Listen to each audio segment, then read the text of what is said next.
एक नवयुवक एक बार महात्मा बुद्ध के आश्रम में आया। महात्मा उनकी सेवा से प्रसन्न कर बोले, बेटा, आत्मकल्याण ही मनुष्य का जीवन का सच्चा लक्ष्य है, इसे ही पूरा करना चाहिए।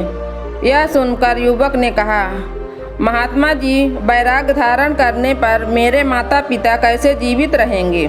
साथ ही मेरी युवा पत्नी मुझ पर प्राण देती है, वह मेरे वियोग में मर जाएगी। महात्मा बोले, कोई नहीं मरेगा बेटा, यह सब दिखावटी प्रेम है, तू नहीं मानता तो परीक्षा कर ले। युवक राजी हो गया तो महात्मा ने उसे प्राणायाम करना सिखाया और बीमार बनकर सांस रोक लेने का आदेश दिया। युवक ने घर जाकर वही किया। बड़े बड़े वैद्यों को बुलाया गया, लेकिन उसने कुछ इस तरह सांस रोकी कि सब ने उसे मरा घोषित कर दिया। घर वाले उसे मरा समझकर चिल्लाने लगे, जोर जोर से पछाड़ खाने लगे।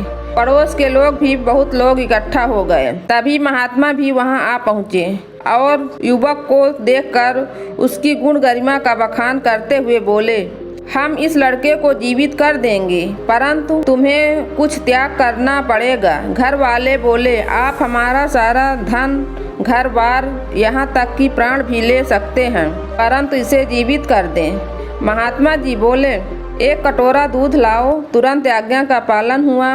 महात्मा जी ने उसमें एक चुटकी राख डालकर कुछ मंत्र सा पढ़ा और बोले, जो कोई इस दूध को पी लेगा वह मर जाएगा और यह लड़का जीवित हो जाएगा। अब समस्या यह थी कि दूध को कौन पिए। माता पिता बोले, कहीं न जिया तो एक जान और चली जाएगी, यदि हम रहेंगे तो पुत्र और एक हो जाएगा।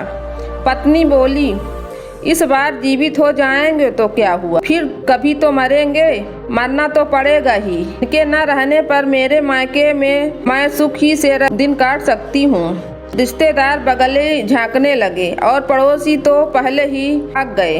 तब महात्मा ने कहा, अच्छा, मैं ही इस दूध को पी लेता हूँ। तो सभी प्रसन्न होकर बोले, हाँ महाराज, आप धन्य हैं, साधु संतों का जीवन ही परोपकार के लिए है।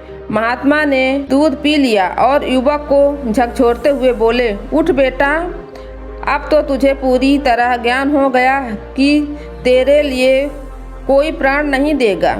युवक तुरंत उठकर बैठ गया और महात्मा के चरणों में गिर पड़ा। घर वालों ने उसे बहुत रोकने की कोशिश की, पर महात्मा जी के साथ चला गया और सांसारिक मोह त्याग कर आत्मकल्याण की साधना करने लगा।